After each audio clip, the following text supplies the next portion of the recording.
Welcome to another episode of the Real Estate Chicago Style Podcast. I'm your host, Joe Smazel. I'm a broker and partner at Intera Realty. I focus on selling mid-sized apartment buildings on the north side of the city, and I own and operate little buildings on the north side too. It's been cool to hear everybody's feedback about the first few episodes. We've released 3 at the time of filming this one, and we're going to keep it going. So it's been fun, but don't be shy about anything that I could be doing better or doing different. I want to keep improving this, and I'm totally mindful that I'm new to it. So also, shout out Steven, Full Bars Media. He's partnered with me to produce this, help me put it out at a very high level in terms of production quality to kind of compensate for the host. And he's great. All your real estate marketing needs, hit him up, Full Bars Media. All right. Today's episode, I'm excited. We've got a friend of mine, Gabe Horstick, founder and CEO of Base 3 Real Estate Development. He founded Campbell Street Asset Management in 2008 and later established Base 3 Development, which now owns and manages 650 multifamily units, over 650 multifamily units. By the time this is out, it's probably like 900, the clip he's growing at. You usually need to round up the nearest 200-300. I'm a broker. I'm familiar with rounding up. Gabe has successfully developed and rehab properties throughout Chicago, building and managing assets exceeding $300 million in total value. So, Gabe, welcome to the show. Well, thank you for Welcome having to the me. pod. That's the first time I've called it. It's a pleasure to be here, and you have a face for TV, so glad you can share that with the world and Not true. tell your story, and I'm really honored to be here, so thank you. Appreciate you doing it. First of all, Gabe arrived from a vacation at 5 in the morning today. We're shooting this at about 10, and so he is just like, he's always a positive guy. He's always upbeat. We're putting it to the test today after a crummy travel day. So Yes. Appreciate you following through with it. We are going to start with some kind of a speed round. And I don't know whether you listened to the first couple, but we got a couple different ones in here. So I don't think you're going to be prepared for these. So quick answers, all right? Thin crust or deep dish? I'm going to say deep. Okay. From where? I mean, I love Illuminatis and Pequods, but Pequods you have to eat there, and I mean, part of the experience is sitting on a sticky bench. But that's one of my favorite Lincoln Park Classic. But, you know, there's just so many good options. So. Okay, that's right. Lakefront, 606, or Riverwalk? Well, I'm now more proximate to the 606, so I'm going to have to vote that. But I've always been a Lakeshore Trail guy for running and biking. That's one of my personal favorites. Those are 3 world-class amenities of the city that I think the Riverwalk, maybe especially of the 3, is like underappreciated. We're really close to it here where our office is, and it is the most pleasant, like get out of the office for a half an hour, make a couple calls down there. It's a great amenity of the city. All right, keeping with the speed round theme, let me keep it moving. Favorite intersection or corridor in the city?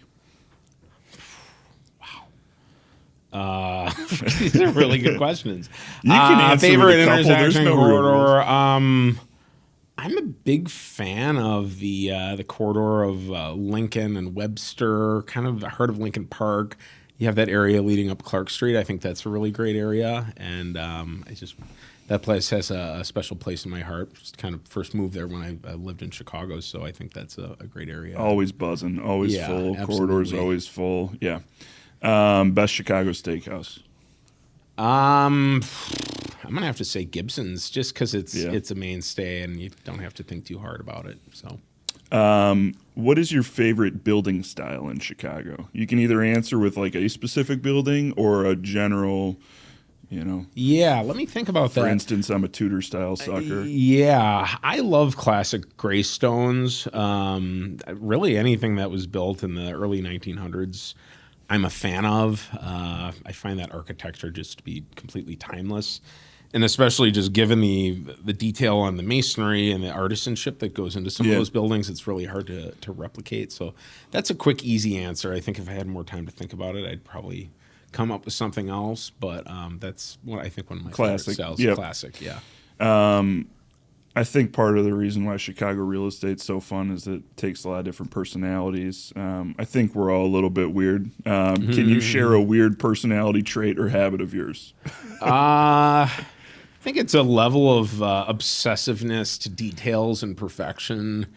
Like, for instance, going through a building that's been renovated or reviewing construction work and seeing the absolute minute detail that will drive you nuts. And it's something you can go through with other people and they'll be like, yeah, that would drive me nuts too. But, 98 out of 100 normal people would not see it. And I think that's certainly one of my We're going to talk about that more. quirks. That's actually on my list of questions for you, Yeah. is your attention to detail. All right, last one in the speed round. Plug an up-and-coming Chicago real estate person that you think deserves a little love, a little recognition. I mean, that is easy, but it's hard. There's two people that we talked about before we started this, and that's Alec Greenberg, who's my partner in Base 3. I mean, he's absolutely brilliant. He's only 30 years old, and he's helping put together massive multifamily projects. He's involved in running some other operating businesses. Yeah. And then one of the other people I'm super proud of is Reed Meyer. He is absolutely brilliant.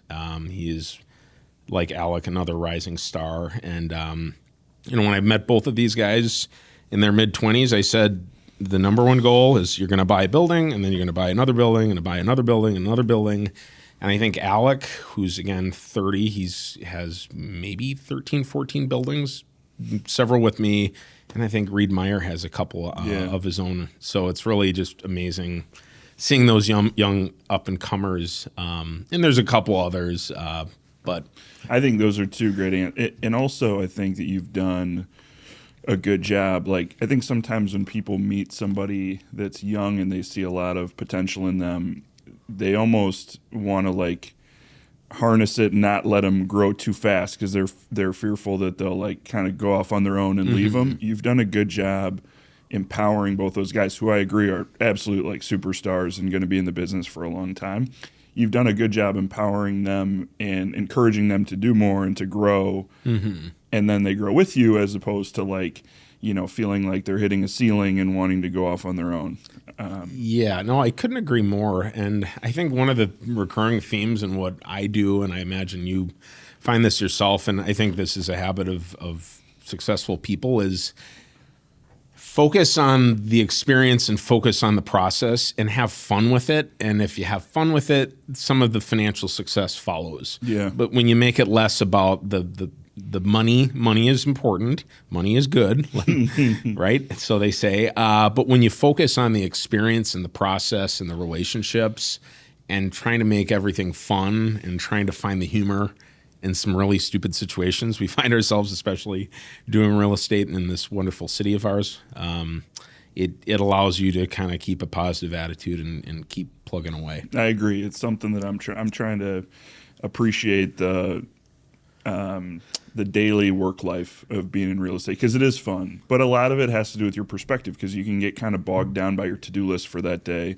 and feel stressed or overwhelmed, or like let the things that are let the hurdles that you're kind of working through really like bog you down and wear on you. I'm trying to embrace all, like, I have so many people that I do business with that I'm friendly with, that I consider friends, that I enjoy grabbing a cup of coffee or lunch with and getting to know what's going on in their lives. I'm trying to have more fun. I mean, it's part of the impetus for starting the podcast is like, we were talking about it a little bit, where you and I could sit there and talk, but are we getting, I haven't caught up with you for a while, and what's going on in your life, and then also just like what's making you tick, what are your goals in your business. So hopefully we get a chance to go through some of that today. So tell us a little bit about growing up. Tell us about kind of young Gabe, and then lead us into how you got into real estate, and don't forget to tell us also why you got into real estate. Yeah, no, that's a great question. Well, young Gabe had many iterations. There was young Gabe before high school, and then there was Gabe in high school who got in a lot of trouble and had a lot of excitement, and gave his wonderful parents a lot of gray hairs and sleepless nights. So there were several phases of me, but grew up playing hockey, very close with my family. I have an older brother, 11 and a half months older, and so we were every other year on the same hockey team.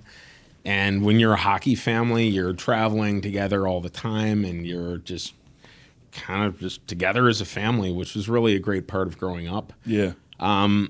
My dad has always been and was a very influential figure in my life. He, was around a lot for us kids and super involved in school, but he also had a pretty good business degree, I guess you could call it, for lack of a better word, better terminology. And when I was a little kid, I'm thinking like I'm 10 years old. He'd like have me into his home office and like pull up stock charts, and I'm like, little over my head, but he would always over be, my head, I don't yeah, he'd understand. be putting the Wall Street Journal in front of me. And, it's funny, like he sent me this, he had this article clipped, and he's like, see this guy is in real estate. And when the market's slow, he focuses on car collecting. He's like, that's a cool industry. He's like, you might enjoy that. I'm like, all right, well, yeah, I'll consider it. I'm 10 years old at the time. And I think I was 12 years old, and I was doing the, where will you be in 20 years? Because everyone knows when you're 12 years old getting out of grammar school where you're going to be. Yeah, professional. And mine was that I'm going fireman. to be a real estate developer renovating historic buildings, and I'm going to have this number of units, and I'm going to, like, I had like an Is that idea. true? It is, and it's kind of crazy. Wow. And I've been trying to find that document because Oh it does my exist. But everyone else is like lawyer, doctor, the buzzwords that kids want to be. Where did you grow up? Where is it? This is a small town in Wisconsin, just outside of Milwaukee, called Pewaukee. But anyways, I was always into math and science, and my dad encouraged me to be handy. So we were always building little things at home, like wood projects. We were in Cub Scouts, and he was super involved in like teaching us how to make a napkin holder and doing things with the other kids. And so he always really impressed upon me that it was good to be able to build things and do things. And so when I bought my first building, I was able to do some of my own work. But ended up at UW-Madison, did a degree in real estate and finance. Somehow, I don't know how, made it out in 4 years. And just had a tremendous experience. But while I was there, initially I worked for a bricklayer in construction over the summers. So I learned how to do fine carpentry, bricklaying, painting, landscaping, and then I ended up working for a developer who became a close friend and mentor my last 2 years of college, then moved to the Windy City and took a job at Wells Fargo, which I jokingly call the anti-entrepreneur, but it was a tremendous place to learn. And so that's sort of my background without getting too into the weeds. A lot of great stories we'll save for I don't know that I've ever heard somebody go through their background and it be such a I'm sure it didn't feel like a straight path to real estate, but you were kind of a technical, building things with your hand, math and science brain kid. Crazy enough to not be boring, right? When you were growing up. Pretty much. And then went to a great real estate school, studied real estate, and then, moved to the biggest city kind of close to home. Yeah, but, much. as a lot of us do, Big Ten grads moving to Chicago for That's what you do. potential and ambition and the buzz and everything that comes with it. So that's awesome. And why did you leave Wells Fargo to found at that point Campbell Street, I think? Or was it pre-Campbell Street? You were kind of doing your own thing? There was some overlap there. Okay. That's the one thing I loved about that corporate job was that I worked for people that were very encouraging. They knew that I wasn't going to be a banker forever. And, at the time I was financing projects for people kind of like us, like buying apartment buildings, shopping centers, office, retail, et cetera. And, my manager at the time, who I became very close friends with, she was like, well, you're going to be a borrower one day. Like, I just know it. And she was kind of cool with me dabbling on the side. So I got my real estate license. I think I got my real estate license when I was 19 and I was still at UW-Madison. And I was like always kind of hustling then. But then I got it when I moved to Chicago. And then I bought my first building when I was 23 in Lakeview. I still own it. Awesome. And it's like the funny thing is the time of real estate. Like you blink and you're 40, and I bought that when I was 23. I'm 40 years old now, so that's 17 years. And like I think I've refinanced it 5 or 6 times. But like that's the fun thing about real estate is if you can be patient and you can have that long-term vision, it really works. But as far as the Wells Fargo stint goes, I gave a speech to a UW-Madison alumni group about my career, and I'll never forget it. I was basically like, I stayed at Wells Fargo because it was a good job. I was risk adverse, and there was no other developer or anyone that was more like what I'm doing now that would hire me. I wasn't smart enough. So I basically bought a couple buildings, and I think I got to about 40 or 50 units and maybe 5 or 6 buildings. And I was like, okay, like I can finally leave Wells Fargo. And I think it was after 7 years, but learned a lot about finance, made some great new friends, many of which are still my friends to this date. And, you know, I think what was good about being in the banking world was you saw other clients. Many of my clients were immigrant success stories that came here with nothing. And, you know, I saw their PFS because I was they're essentially their banker. And I was like, wow, how'd you do that? And that's, I think, the funny thing about this business is like everyone's path is different and unique. But, you know, when you see other people doing it and you have someone that'll explain it to you, it's like, oh, it's not splitting atoms. I mean, they jokingly say real estate's for C students.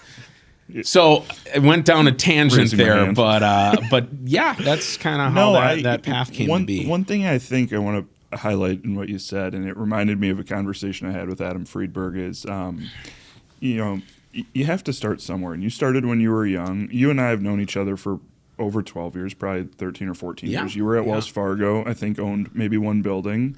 I had just started, very green, I don't think I had maybe I hadn't sold anything. Maybe I had sold a building or two.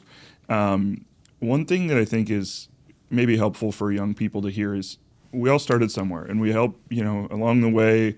You get to be friends with people. You see other people grow their business. Like Adam and I knew each other before he was developing high rises and before I had made a good living being a broker.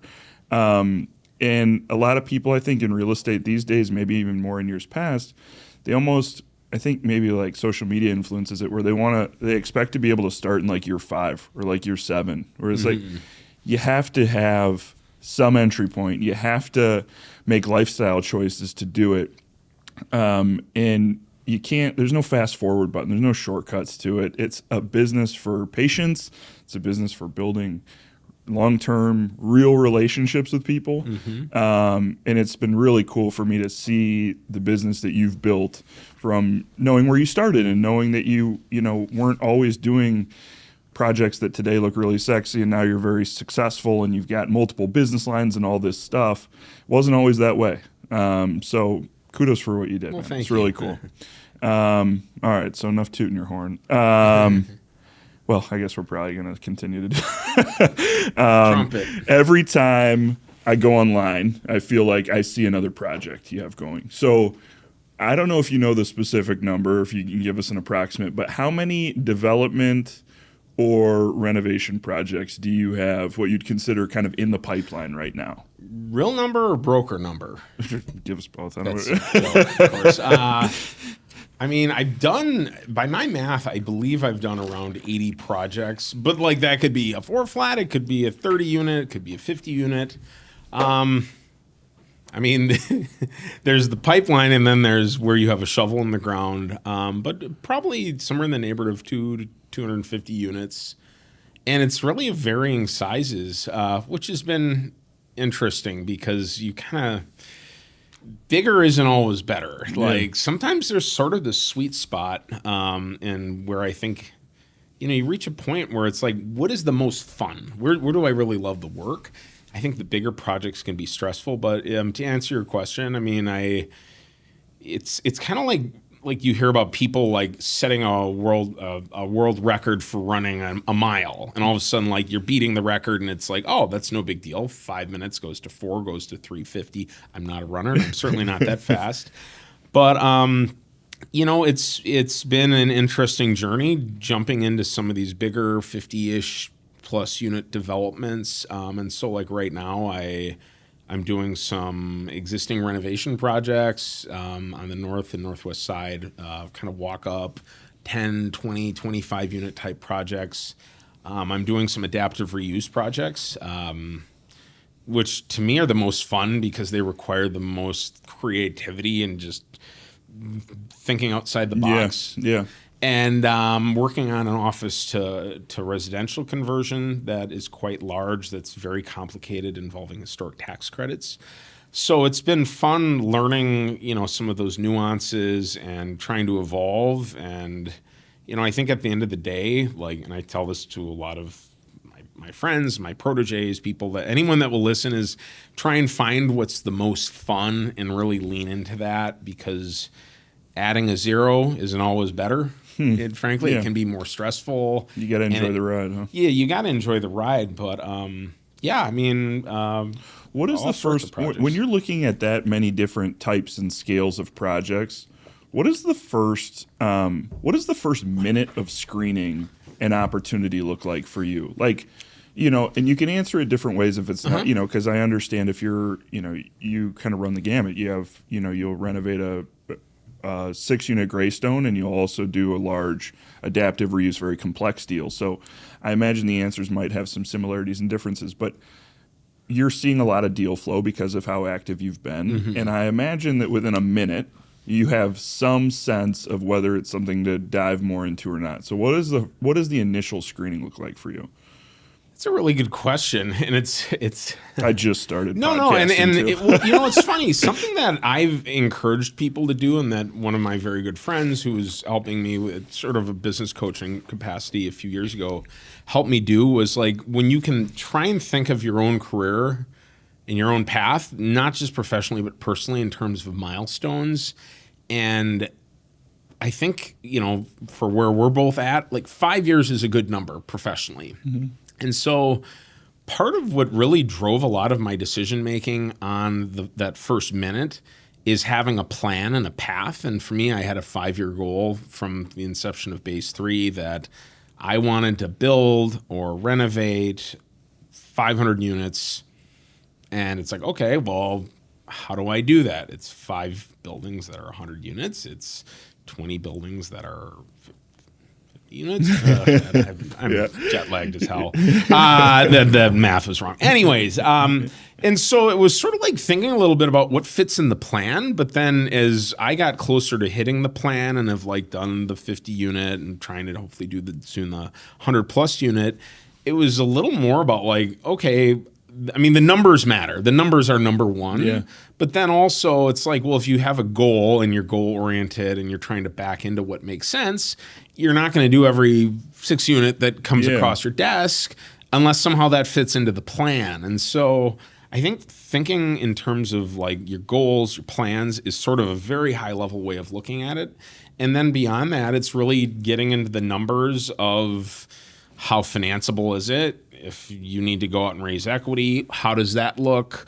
What's the spread on your cost to value? We really don't buy stuff that is a coat of paint and raising the rents. Frankly, I think that's a great business model, and it's a lot easier and a lot less risky. And I don't think the risk-adjusted returns are that much further off. But I would say that it's just sort of, it reaches a point too, like I was saying before we started filming, the most fun project I'm doing right now is the smallest, because it's creative and it's fun and it's different and it's quirky and it's not very stressful. The equity was a piece of cake or could have been self-funded. And it's reimagining and revisioning an old building and rezoning it and putting our little pixie dust on it. That's more fun than getting gray hairs, worrying about raising a bunch of money and having a ton of risk. Not to say that isn't also at times fun, but it's the relative level of joy and fulfillment of different projects. And, who do you want to be? What's your brand? Yeah. What are you the guy that goes in, hits it with a coat of paint, or are you the guy who comes in and gun blazing, guts the building and makes it crazy, makes it something out of a magazine? I love that answer. Fun. So before you even assess the economics of the deal, you're deciding whether it inspires you and whether it is in line with your goals, your plan, your 5-year plan. I'd say that's fair. But that doesn't. I think a lot of people don't do that. I think a lot of people are on. They're so consumed in daily work day, and they don't take a step. Is this aligning with the goals of the business overall? Because then you have a hard time like assessing it in hindsight. Whereas if that's like your guiding principle when you're evaluating every potential project, then you're always kind of like steering the ship in that direction. And you can, if something really, you want to see it on your website, you want to sink your teeth into it, then you go for it and you decide whether it makes sense, versus like being driven just by the numbers of the deal, and then you do 20 of those and you're like, is that really what I wanted to do? It's hard to assess in hindsight like that, you know? Yeah. And I think, I mean, outside of there is no one, I'd say, barometer or measure of that first minute. But, I think also just like taking the goal and the does it fit the plan aside, I think really it's just can you create value? I mean, there's is this enjoyable? Can this be financially rewarding? But also like how can we look at something differently to unlock value and see something that maybe other people couldn't see? Well, do you think that some of your assessment of a deal, do you think that it changes because you're different in that a lot of your projects you keep? You'll either finish the rehab or you'll finish the development of it, and you'll own and operate it thereafter. Mm-hmm. Whereas a lot of folks who are renovating or developing new will sell the lion's share of their projects. So do you think that changes your perspective on what you take on? And then also maybe tell us why that's a part of your business. Why do you, after you put all this work in, you generally, a lot of people will kind of take those chips off the table and recycle it back into the, return the money to the investors and kind of keep the machine going. But how do you, why do you look at it that way? And then do you think that it changes anything about the deals you look at? Yeah, that's a great question. I think when you think about like who are some of the biggest players in this amazing market we call home, and I know you have a lot of firsthand experience with them, and I saw a lot of this when I was a banker at Wells Fargo. The people that led the best lives financially and frankly in many respects personally, they were long-term holders. Everything wasn't chasing the next. It was like, I'm buying a building in a great location, I'm going to make it great, and I'm going to own it. It's going to be fun to own and operate. And the building in the better location will have higher rent appreciation, higher value appreciation. It will be fundamentally more liquid. And so just as a general philosophy, I've always wanted to keep the properties.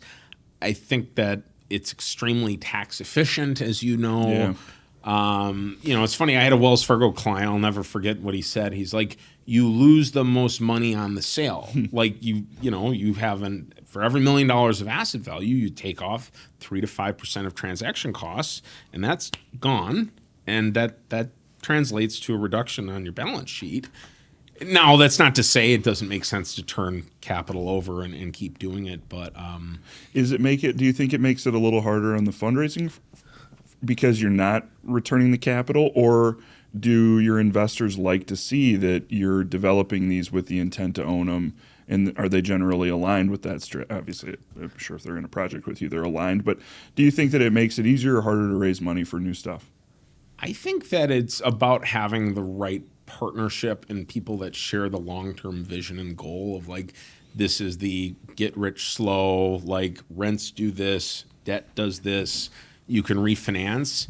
Something I think is funny for people that are potentially younger starting their career is I remember when I bought my first building that was a little bit bigger. I think I was around 27 years old at the time. And it was like, we're putting a 10-year loan on it. Like, and that felt like forever. And 10 years had come and gone. And forever is a long time. Yeah, right. And I don't know. I mean, it's funny, though. What I will say also, like, from a business perspective, like, I'll give you an example. I bought a building north of Wrigley, amazing location. Walk out the door, you see the north side of the gate. And everyone else looking at it was like, well, it's kind of in good shape, and it was kind of rehabbed. Tweener. Like, yeah, like just, the kitchen, bath, and I went in and gutted it. Yeah. And I have something that's so beautiful, and it's done for the next 30 years. And every unit has tons of exposed brick wall, meaning those are walls I will not have to paint, touch up, deal with, patch. And I'm hitting some eye-popping rents. I mean, I'm getting in walk-up product on the north side, I'm getting over $5-6 a foot. And another thing on that note, this is a whole nother rabbit hole, but like I did another building, a 50 unit in East Lincoln Park that Craig Martin sold. Yep. One of my favorite guys in the world sold me and my other partner, and everyone looking at it was like, price, it's tight. And I believe that 9 out of 10 people were like kitchens, baths, laundry. Yeah. And I said, well, let's rip everything out. Let's pour new concrete flooring, soundproofing, exposed brick everywhere. And I think, let's say hypothetically, the pro forma for that project is as I call fluff and buff, just go in, go out, quick hit. No permits, maybe. Not that I've ever done that. But no permits, but like just quick in and out, kitchens, baths, like. Yeah. Never works out that way. It always turns into a gut. Yeah. Let's say that building, when it's done, is grossing $1.2 million. I went nuts, probably spent an extra couple, $2.5 million on the renovation. I'm getting 1.6 of gross rent. Yeah. You know what's funny in that situation? That math works. The property, here's why the math works. Property taxes, if you're grossing $800,000, you're grossing $1 million, you're grossing $2 million, you're grossing $1.3 million. They're $120,000. Mm-hmm. And that's what's so wild about where things I think work in this market is like you have to go nuts on the rehab. You have to deliver best in class product. You have to get top dollar rent because it is the only way you can make deals profitable because the property taxes are not based on any level of sanity. Like I said, I mean, if that like the building I just described, someone else might have renovated it, got it to $350. I'm going to get it to $450, maybe $425. Taxes are You're quoting per foot there. Is that sorry, gross revenue? Okay, but maybe I'll be like $5 a foot. But it's like property taxes in scenario 1 do nothing. Scenario 2 light rehab. Scenario 3 full gut. Property taxes are all the same. Yeah. So we have some of these buildings that are coming online, and we're doing a 25% OpEx. That's insane. It's super lean, but it's like it's not because I'm that smart. It's because of that's how property taxes work. Whereas you have some of these smaller buildings, they're less efficient. It doesn't work. But that's why I think there's the general philosophy of like you have to go all in and you have to gut it and you have to get top dollar. It's the only way to, I think, keep operating in this weird environment. What else? You'd mentioned exposed brick and why you like that. Talk to us about details. A lot of people, I think, like to hear specifics. So are there any other, you mentioned soundproofing and concrete floors, so I don't want to take all your answers away from you. No, but what are some differentiating features or things that you do about whether it's building envelope, building systems, or unit finishes that you think either help you achieve top dollar rents or help you operate a leaner expense load? Great questions. I mean, when I think about it, it's like, one of the biggest complaints is noise. That's fairly obvious, but I'll give you an example. Like every building I've done a substantial rehab on, when you do a gut and you have the original subfloor exposed, you can put down new plywood, which is X per sheet. I don't have the numbers handy in my mind, but I think it worked out to give you perspective. Like the building I'm doing up by Wrigley, I could do new sheets of plywood as like a new underlayment over the old subfloor. Mm-hmm. And that would be, let's say, $1,100 a unit. Or I can put in a 1/4 inch to 1/2 inch sound pad and then pour a thin layer of concrete on top for $1,500. Well, what's nice about that pour is it creates it's self-leveling. So now I have perfectly flat, light glass floors, perfect to take LVT. And so that's an example of something on the margin where it's like, well, I can spend a little more, but I am saving here. And it's sometimes just looking for some of those little value differentiators. So like another example would be, and this drives me nuts, but it's like tile in a bathroom. you know what really sucks when you live in a unit or when you own a unit is how do you paint and clean behind a toilet? It's kind of gross, depending on your aim. It's an Al joke. So, like, okay, how much more does it cost to just do tile all the way around behind a toilet? Like, why wouldn't you do that? What is an extra $400 a unit? Now, when you're doing 100 units, that obviously adds up, and sometimes you have to just sacrifice things. But like, if you have a full elevation of tile in a bathroom, when you turn it over, like, it's not starting to roll it and worrying about paint. It's, I have a spray bottle and a rag, and I just cleaned it, and like, I'm done. So it's like those little things where it's like, that's an operator's perspective, right? Yeah, That's where, yep. And I think it makes for a better tenant experience as well. Yeah. So it's, that stuff will change the retention too. So it's hard to really like kind of quantify what it's worth to folks. But I think as you do a number of those things, there's this compounding effect where together you're like, wow, this guy thought, or this group thought of every little thing in renting this unit. So they don't get annoyed by frivolous things, and they enjoy the living experience a little bit more. And when they go to shop, they decide to pay a premium for those things, right? Yeah. I mean, you have a discerning tenant base in really good locations of the city. Yeah, and I think it's just people, I think, will be sometimes very surprised. Some of those upgrades move rent in a meaningful way, and I think it's very easy to recuperate it. And I don't know. Again, if you're doing it to flip it, might not work. But if you want to be long-term and you want to have, really, really awesome product and a great brand when you're done, I think that's important. Another example I'll actually give is Smart Access. It's shockingly affordable. So we've been using Latch, which is one of the many systems available. Yeah. But we, as a manager and an owner, it's like, okay, I never have to cut a key. I never have a lockout. Like, taking that out of the equation for turning over units, and if you're turning over 50 to 80 units in a weekend some summer, like, and I don't have to mess around with a key. Like, God, that sounds like a dream. So it's, and the tenants have one less thing in their pocket. Yeah, exactly. And your maintenance guys have less after hours calls for lockouts, or so. Yeah, it's some of those little things that, and I also think it's part of like making, even though some of these buildings are more like small-ish walk-up buildings or smaller mid-rise buildings, is like making it feel a little more like it's like a nice hotel. And it's just those little details where it's like, hey, it looks like someone actually gave a shit when they designed this, and they didn't put in the cheapest thing. They don't have nipple lights from Home Depot. They spent a little extra, and I think it goes a long way. Same with like built-in closets. Like, I see wire racking in closets. I'm like, you're spending $90,000 to remodel an apartment. Spend $90,400 and do a closet shelf that doesn't fall off, that someone actually likes. But how do you? I remember going through a building that you developed one time, and you were looking at this like detail between the carpet and the basement. I don't even remember what it was, and I don't even know if I caught it, even when you pointed out what you were looking at. That's a sickness. But, okay, but how do you get in the weeds with the details, as you just described, and as the example that I gave, and still make big decisions, still focus on big picture stuff? You have from my perspective, your projects have the attention to detail that like uses your kind of German engineering type mind, and but you're still also obviously making a lot of big decisions because you got a lot of projects in the hopper. What do you think about that balance at all of those things, or is it just your nature and just kind of how you go about your day?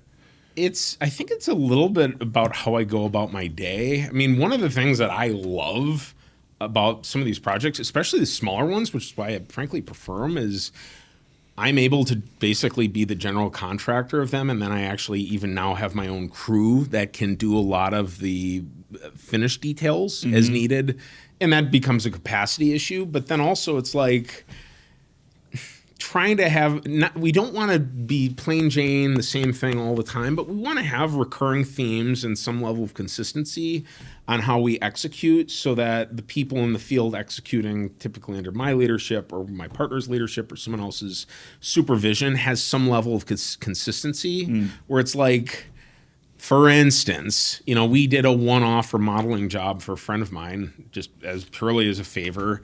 And I went into the unit, and there was a hollow door. And I'm like, we don't use cheap put your head through product. We don't. That's not what we do. Yeah. when you grab one of our Hollow doors, suck. they're solid. Yeah. And the same with levers. Like, we use nice levers. We don't Yeah. use $5 levers. We use $30 levers. We want a fit and finish that is consistent with a nicer product, a nicer brand. And I think as we've done more of that, it's funny. It's actually helped us win general contracting opportunities. Yeah. And it's like, when you have a good brand and you care and you clearly love the work, I think that's really important. And I think it shows in the product. And then, it also starts to show in the numbers. And I think, again, just long term, the way I look at things is, I'm like coaching or mentoring someone younger doing their first rehab is, I'll give you an example. Someone's like, well, the basement's like 6'4" and it's kind of a lot of money. And do I go down 5 inches? I'm like, dude, it's a lot of money now, but like, it's not going to be that much in a year or two. It's certainly going to cost a lot more to do it. And so if you're going to do it right. Yeah. Just spend the extra. You will be so surprised by the rent. You'll have more value when you go to reappraise it, when you go to refinance it, when you look to sell it. Like, spend the extra, because the potential buyer of this thing, your customer, the renter, whoever, they're going to see that and be like, whoa, like, this is different. I want this. Real estate is beautiful that way, in that half-assing it doesn't get you very far. But if whether you're a service provider like I am, and if I do the equivalent in the job on an assignment, if I take shortcuts or my heart's not in it, it translates. And not only does it translate, then it becomes part of your brand, which you alluded to earlier, and then it compounds everything you do, and you're just known as the guy that half-asses it. Same way in your building execution. If a tenant comes in, or if an investor comes in, or if a lender comes in, whoever is touching and feeling the product that you build, if there are things in there that they perceive as shortcuts, or if they perceive as cutting corners or half-assing it, it just manifests, and it becomes this, like, so. In real estate, I feel like the people that do it for the long term, do it the right way, end up getting ahead, even if it's a little bit more expensive or a little time consuming on the front end. Well, and the other thing I'll say too that's really been fun about that experience and being so involved in the renovation, and like, I jokingly say, like, after this, I will probably go to a job site and put on tennis shoes and help unload a truck because I'm sick. Like, but I like that. It's fun. You're always looking dapper, though. Well, but what I'll say, though, that's really cool and inspiring is when you care about doing good work, the guy hanging the drywall, the guy doing the finished carpentry, the guy putting in the cabinets, the guy doing the tile, he sees that he's not just pumping out crap. He sees that he's actually doing something kind of cool. And I've had projects where, some really cool projects that had like super creative design elements, and all the guys, like all the workers doing the work, I wasn't general contracting it, but I was there very involved day to day. They're all like taking TikTok videos, and they're so proud of it. Yeah. And it's like, when you actually believe that what you're doing is special and different, and it's not just we're stamping out, $1 a foot crap Home Depot tile, we're actually doing something that's thoughtful and different and made to last. Like, it's infectious. It spreads. It creates this like cult following where now all the guys working on the job are into it. They know that you care. They know that this isn't just half-ass it, call it a day.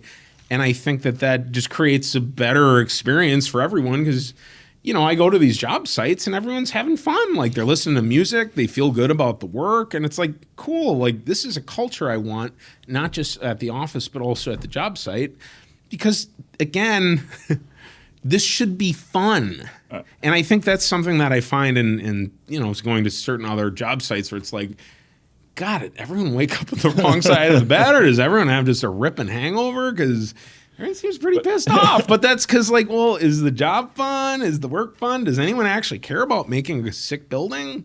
Well, I would venture to guess it's the same for your customer experience, your tenant experience, because if they see that somebody took a high attention to detail in executing the project and thought about the fit and finish and the touch and how the unit really lives, as opposed to try to do something just, pretty for the pictures and that's it.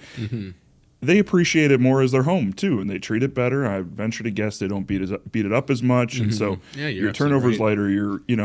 The hallways are cleaner. Like, it's everything. Like, if you go into buildings that were cheaply renovated or haven't been pridefully maintained, you go through the hallways, they stink. There's tire marks, or people are dinging it up with their bicycles or whatever.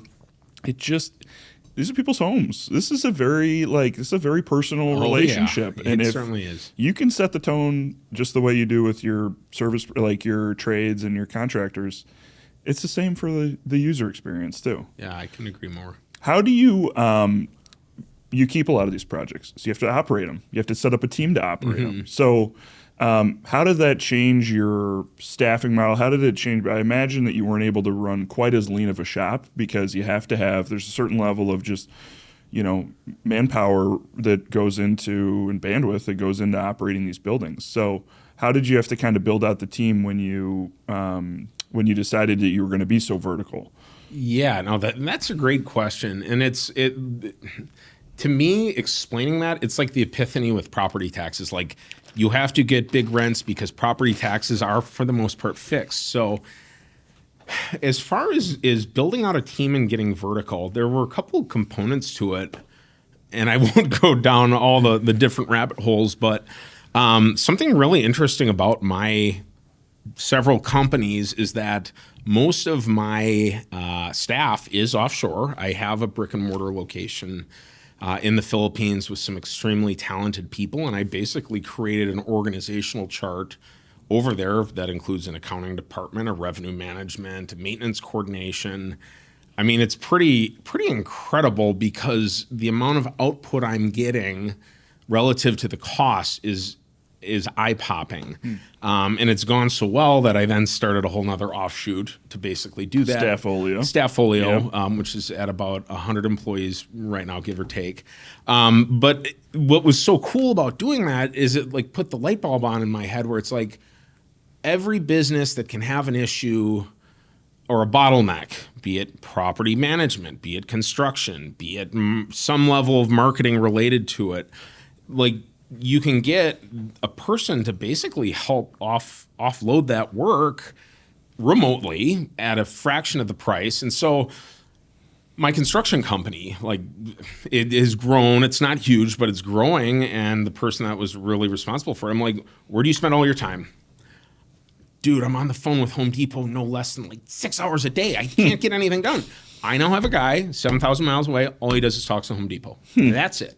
All he does is goes to the bid room. All he does is get proposals. So it's like, okay, like so much of business in property management, development, construction, it's the game of business ping pong, like back and forth, back and forth, back and forth. Believe it or not, you may have conversed with someone 7,000 miles away. That was my avatar because I can't keep up with it. And so it's been really leveraging off of other people. One thing I will say has been incredibly important, and it's like so obvious now for property management and basically just being vertical, is that like if you always have a pipeline and you always have work and you have a portfolio and you're chronically like, oh, like time to upgrade the kitchen, time to refresh the unit. Oh, I got 200-300 units turning over this summer. It is essential to be vertical in construction. And so like something that I've really leaned into in the last year was having basically a captive crew of people that can self-perform everything, including carpenter, pretty much everything except MEP, mechanical, electrical, plumbing, which is more technical. That's next. Just kidding. But like having those crews, because it's like, okay, guys, like you just got done tiling 15 bathrooms, then the trim, then this. Hey, like you're going to take a 3-day break and you're going to turn over 40 apartments. You good? And so it's like having that vertical, not only just to maintain the asset management side of it and to not have the sheer panic of how am I going to physically turn over 50 apartments in a day. But when you have that crew of people that can just keep rolling and you always got something to do and you always got something in the pipeline, all of a sudden you can be self-performing your own tile work, your own carpentry, your own anything, really that isn't super technical. And it's kind of fun. It's fun having the people where it's like you can muster up an army of people. And so basically having construction arm and then a maintenance arm, janitorial arm, and trying to really get as many verticals inside of like, what does it take to manage a building? I mean, one of the funny things I added in was a pest control vertical. I'm in the pest control business. You know what it takes to control pests? You put out a bait box. Yeah. It's seriously, it's like, oh, that's a business. Like someone pays for that. So you obviously have to know what you're doing, but that's something that can be done by a janitor or maintenance tech. So I just dumped a lot of information on No, you. but having all those things, like when I thought about when you were talking about the construction team that you've built out, having that process and that goal of moving them from one to the next also helps your overall kind of business consistency, because you're thinking about it from like the pipeline is kind of managing itself, where you're like, all right, where's the crew going after they're finished with, with this development or with this turnover. It just takes some of the hamster wheel feeling out of it, where you're shoot, I got to find something to do to keep these guys busy. Well, yeah, but then you're like, well, but will I? But then I'm like, well, I have consistently for 15 years. But like, if you didn't have that, it's scary. Like, and you take care of these people, and they become like your family, and then you're helping take care of their family, and it gets a little heavy. But it's also fun, and it's super rewarding. If you didn't have that little bit of angst, you wouldn't be as successful as you are. I'm a believer. Thank you. We're going to ask 3 questions that I'm asking all of our guests, and we'll wrap it up. So thanks for all your time, man. As the leader of one of the most active development firms in Chicago, what's a typical day look like? And tell me something you'd like to do more of in your day and something you'd like to do less of in your day. Typical day. If I'm lucky, it's going to job sites and getting my shoes dirty and meeting with the guys and finding imperfections in something that'll drive me totally nuts that is of no consequence to the renter. So it's a lot of that. It's a lot of email. I recently brought on an executive assistant, and it's like all of a sudden I'm not doing emails for 5 hours a day. I'm getting a dashboard and then delegating that. So that's been huge. And then it's really trying to just do more networking and lean into what I enjoy. And so what I enjoy most is job sites, touring assets, meeting with people. Like that's what's fun, is the people, like, catching up like with you, having coffee or doing something like this. Yeah. And really just working on growing the Rolodex for younger people. That's a thing we used to organize contacts. I still use the expression a lot, but it's a lot of that. And just trying to be sporadic, trying to not be too structured, and kind of like just be all over the place. I love that. Makes that. it fun. All right. For someone getting started in real estate, what's a piece of advice you'd give them to propel their success or to get started in their career? I would say that there's an element of luck, but I think that hard work increases the chance of luck and chance of success. And I would say that it may seem really daunting to go out and buy your first building or to raise equity or to get started, but like, you can do it. Just believe in yourself, set some clear goals, and try and live up to those goals and set high goals. And I would also say too that like, if you want to be an entrepreneur and you want to get into this, surround yourself with other entrepreneurs. Get involved in local organizations. Be around other people that will inspire you and be able to share their story of how they were successful. And it's kind of like, the saying, like, if everyone you know is an alcoholic, you might become one. If everyone you know is successful and happy and has a great life, like, you might emulate those people. So I think that emulating those around you is important. And I would say that just kind of keep at it. I think I looked at 80 buildings before I bought my first 4-flat. It took forever, and I was like, no, there's no good deals. It's like people saying there's no more inventions. It's like, no, there's a deal within 5 blocks of here, I promise you. There are so many deals, you just have to work really hard to find them. Yeah. One of many things that I admire about you is you're very successful, but you're still very ambitious, very goal-driven. I think that you practice what you preached in that answer. Oh, thank you. Keep it up, man. All right, we are a pro-Chicago show. I don't know if you call this a show or not. We're a pro-Chicago podcast. Why do you love Chicago as a place? And you're a proud resident, a place to live, to work, to invest. And if you feel so compelled, say one thing that you would change as a mayor. One. How much time do we But have? no, give us the why you love Chicago. That's the important part of the question. So, being from a small town in Wisconsin, like, this was the place to go. This was the obvious place to go. I think for a lot of young people, it is still an amazing place because there's so much commerce here. There's so much opportunity. I look at all the interesting people I've met here, and as much as I love where I grew up in Wisconsin, I'm so proud of that area and my upbringing. Like, there just was not the same access to all the incredibly intelligent, talented, and successful people. And so I think it's really just a numbers game that, like, there is a lot of wealth, there is a lot of commerce, there is a lot of property here. And I think that, like with anything, if you can be long-term focused, Chicago isn't always the sexiest, especially on the real estate side. It does this. It doesn't. It's not the coast. Doesn't do this. But that was slow and steady. It does. It does. Yes, it does this. And right, it does. It's more of a slow burn. And while I do think we obviously have some headwinds, I don't know. There's people like me. My wife was born in Lincoln Park, grew up in the western suburbs, and she's like, I'm not leaving. Certainly not going to Wisconsin, unfortunately, unless it's for a lake home. And I just don't, for myself, like, I just can't imagine living anywhere else. All my friends are here. My business is here. The guys working on my jobs are here. And, like, it's my community. Like, maybe when I'm ready to retire, in like 60 years, I would leave and go to Florida, but I'd still want to, or wherever. Yeah. But, like, this is my community. And, like, I'm not leaving my community. This is who I know, and it's fun. Yeah. Like, every day is fun, and I'm sure you feel the same way. Like, these are your people here. Yeah, I mean, we're two guys that grew up in Iowa and Wisconsin, and moved to Chicago and love the city and want what's best for it long term. And it's we're lucky to call it home and call it a place that we do work. So.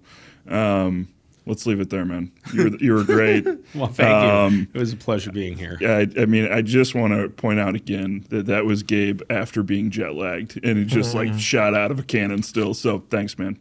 I appreciate it. Thanks for having me.